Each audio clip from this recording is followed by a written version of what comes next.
1156 Eagle Point Drive. This is Christian with Tadlock Roofing. We appreciate you allowing us to come out here and take a look at the roof. I've got three things we want to talk about. First thing is normal wear and tear. The asphalt is starting to bleed through the shingles in multiple areas. Typical signs you see due to a roof this age. We've got scattered impact damage throughout the slopes, which you'll see on my documented pictures to help kind of pinpoint the location. On them is a red circle for impact and a blue color for wind damage. One thing that stood out is that there's moisture being locked in, and it actually stood out on this one because there's algae growing on it. But what I could tell is that there was wind damage, broken creased shingle on the top, as you could see, and the adhesive is starting to wear off. So when you see things like this, you start to then notice water intrusion sitting on top of those nail heads. That's why those are rusty. Roof did fail a brittle test. Also, there's a wind damage shingle hole in right here. When you see things like that, you notice that the wind driven rain will sit on top of those nail heads again.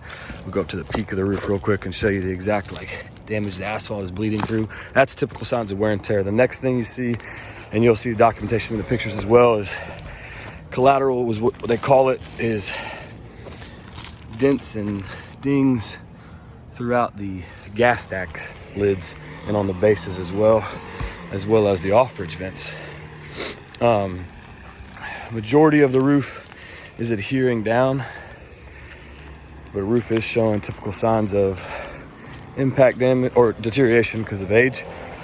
We've got impact damage in multiple areas, minimal on the slopes. It shows multiple, but not more than 5 on each slope, and then wind damage scattered throughout. So wind damage, impact damage, and adhesive problems with moisture, of course, as well as wear and tear and age coming into play.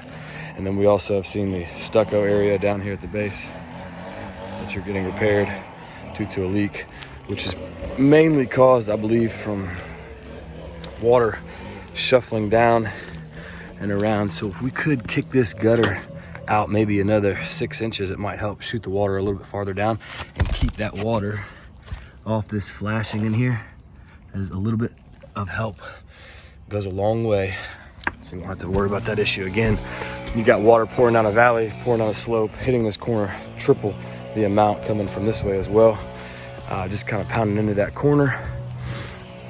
And there's metal underneath there. It's called flashing. It's 5 inches up underneath the stucco and 5 inches down on the decking when it gets installed.